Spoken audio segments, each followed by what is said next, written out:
구독, 좋아요, 그리고 공유까지도 눌러주시면 저에게 도움이 되겠습니다.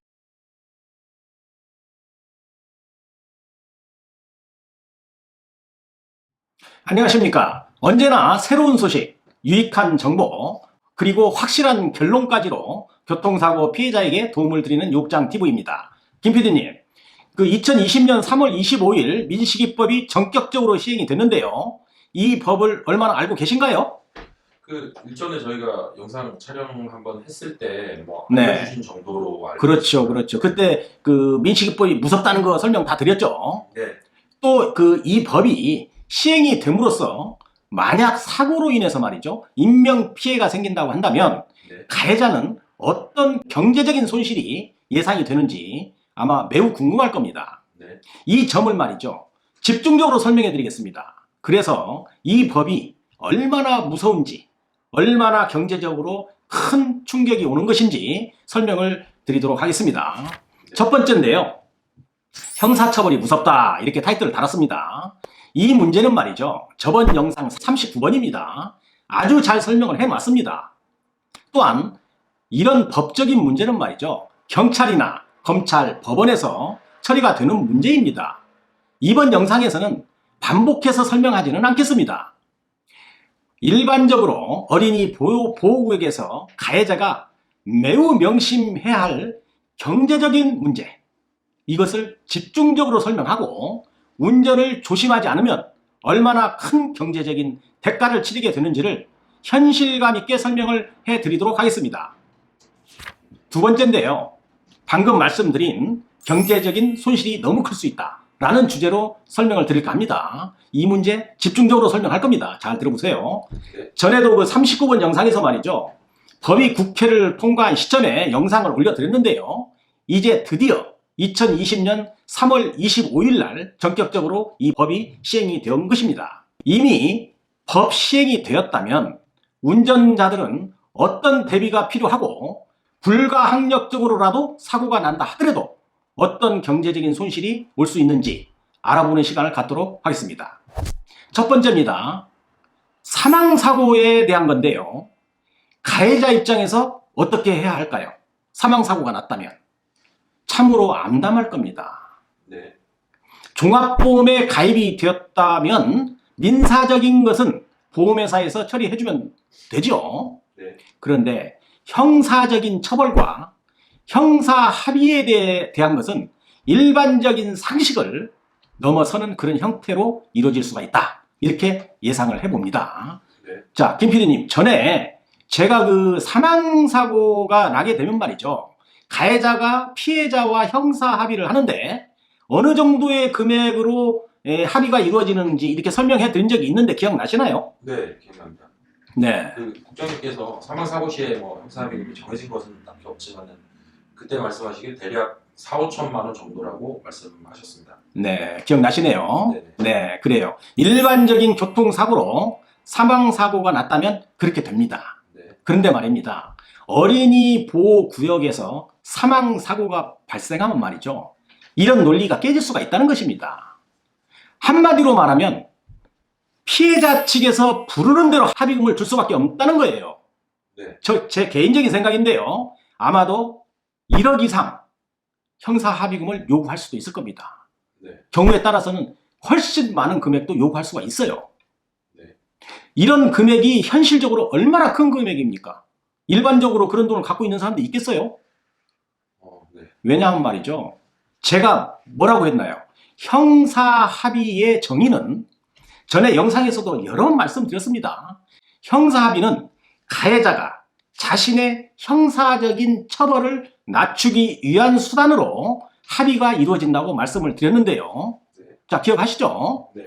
사망사고의 경우 말이죠, 구속으로 가는 게 뻔해요. 네. 자, 그러면 전에 법에 대해서 39번 영상에서 말씀드렸죠. 3년 이상 무기징역에 처하는 처벌인데요. 무조건 형무소에 가게 되는 거예요. 3년 이상. 네. 그러면 가해자가 그것을 최소한으로 낮추려고 노력하는 것이 합의인데요. 형사합의인데 최소한 피해자와 합의서가 있어야 됩니다. 네. 무지무지하게 노력을 해야만 징역을 안 간다는 거예요. 여기서. 네. 그러면 징역 가는 것을 일정 기간 유예시키는 거 있죠. 집행유예라고 합니다. 네. 집행유예로 해서 형무소를 안 가는 정도의 경우로 이것을 마무리하려고 하면 말이죠. 피해자하고 형사합의는 꼭 있어야 된다는 겁니다. 네. 없으면 안 되는 거예요. 무조건 형무소 갑니다. 3년 이상이에요. 자, 그러면 피해자 측에서 이런 것을 알고 있겠어요? 모르겠어요? 다 압니다. 네. 일반적인 사망 형사 합의금으로는 절대로 합의를 안 해줍니다. 네. 아마도 제가 생각할 때는 1억 이상을 요구할 수도 있을 것입니다. 네. 가해자 입장에서 본다면 말이죠. 이 돈이 적을까요? 이거 아주 큰 경제적인 손실이 올 수 있다는 것입니다. 운전 한 번 잘못해서 이렇게 큰 경제적인 손실이 온다면 말이죠. 큰 충격이에요. 사망사고의 경우에 피해자와의 합의가 없다면 아마 제가 봤을 때는 재판 과정에서 법정 구속될 가능성이 매우 높습니다. 합의서 중요하겠죠. 예를 들어서 말이죠. 한 가족의 가장이 말이죠. 운전의 실수로 구속된다면 그 가정이 어떻게 되겠어요? 가정에 파탄이 올 수 있다는 겁니다. 그래서 아주 큰 경제적인 손실이 올 수 있다. 이렇게 이해를 하셔야 됩니다. 네. 이게 무섭죠? 이게 굉장히 무섭습니다. 네. 자, 두 번째입니다. 이제 뭐 사망은 설명을 드렸고요. 중상이나 골절이 발생할 수가 있지요. 어린이 보호구역에서요. 네. 자, 예를 들어서 이겁니다. 어린이를 치었는데 발목이 좀 부러졌어요. 그럼 통상적으로 진단이 약 한 6주에서 8주 정도 진단이 나옵니다. 전에 제가 형사 합의금에 대해서 설명한 영상 10번, 11번, 12번에서도 다 말씀을 드렸지만 형사 합의금은 정해진 건 없지만 진단 주당 약 50만 원에서 70만 원 정도의 합의가 이루어지고 있다라고 말씀드렸죠. 네. 이게 일반적인 형사 합의금의 형태입니다. 자, 그러면 70만 원으로 간주하고 뭐 8주라고 해도 7, 8에 56, 한 500여만 원 되지 않겠어요?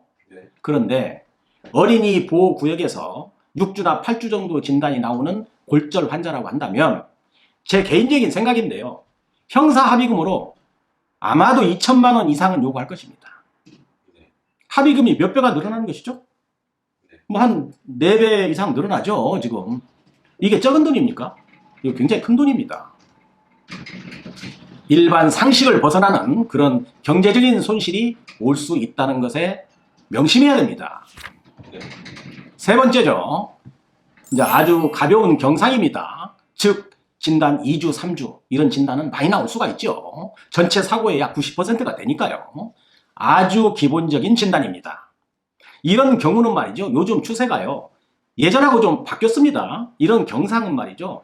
형사사건, 쉽게 얘기해서 12개 조항이라고 그러죠. 신호위반이나 뭐 예를 들어서 뭐 횡단보도사고 이런 것들 12개 조항인데 형사합의 잘 안 합니다.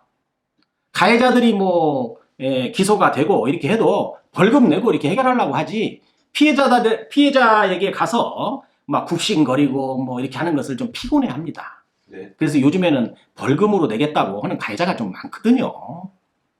그런데 말이죠. 어린이 보호구역에서 2주, 3주 진단이 나오는 경상이라고 하더라도 이런 경우는 상황이 굉장히 달라질 수가 있습니다. 자, 이런 경우에 만약에 어린이 보호구역이 아니면 뭐 벌금 내면 되겠다라고 생각을 했던 분들도 이런 경우에는 합의금을 최소한 1,000만 원 이상 요구할 수도 있는 겁니다. 네. 왜 그러냐면 법이 무겁게 설정이 돼 있기 때문에 그런 거예요. 형사처벌이 무겁기 때문에 가해자는 이런 요구를 들어주지 않을 수 없다는 겁니다. 네. 무섭죠? 조심해야 됩니다. 네. 네. 자, 결론입니다. 어때요, 김 PD님? 앞으로 어린이 보호구역에서 운전하는 거 조심해야 되겠죠? 네. 네, 가능하면 그곳을 지나가지 않는 것이 돈 버는 겁니다. 또 교통사고는 나만 잘한다고 사고가 안 나는 것도 아니잖아요. 그죠? 네. 아, 참, 기억이 잠깐 났는데요. 김 PD님, 혹시 지인이 사고로 좀 어려움을 겪고 있다고 얘기를 좀 들었습니다. 네네. 예, 물론 그때 음주사고라는 얘기도 들었고요. 네. 또 피해자가 진단이 8주가 나왔다고 그랬어요. 그때 피해자 측에서 합의금을 어느 정도 요구했죠? 네. 합의금을 2천만 원을 요구하고 있습니다. 아, 지금 그러고 있죠. 네. 네. 이 법이 말이죠. 윤창호법입니다. 네. 음주, 이 윤창호법이 민식이법하고 처벌 수위가 비슷해요. 네. 그래서 2천만 원 요구하는 겁니다. 네. 만약에 일반 12대 중과실 사고라고 한다면 말이죠. 한 500여만 원, 5, 600만 원 정도의 형사 합의면 가능합니다. 네. 자, 그럼 2천만 원을 요구해서 몇 배로 부른 겁니까? 4배. 4배 되죠. 네. 가해자의 약점이 있기 때문에 말이죠. 이 돈 안 주면 안 해줍니다. 네. 이제 어린이 보호구역에서는 차를 밀고 가거나 가능하면 그 근처 가시면 안 됩니다. 네. 차를 밀고 가라는 건 말이죠. 그만큼 조심하라는 뜻입니다. 네. 이거 한 방에 훅 가거든요. 이게 차를 밀 수는 없잖아요. 그러니까 그만큼 조심하라는 것을 강조한다는 뜻입니다. 네. 자, 오늘은 여기까지 하겠습니다. 오늘도 유혹장TV를 끝까지 시청해 주셔서 감사합니다. 오늘 영상도 도움이 되셨다고 한다면 구독, 좋아요, 그리고 공유까지도 눌러주시면 저에게 도움이 되겠습니다. 감사합니다.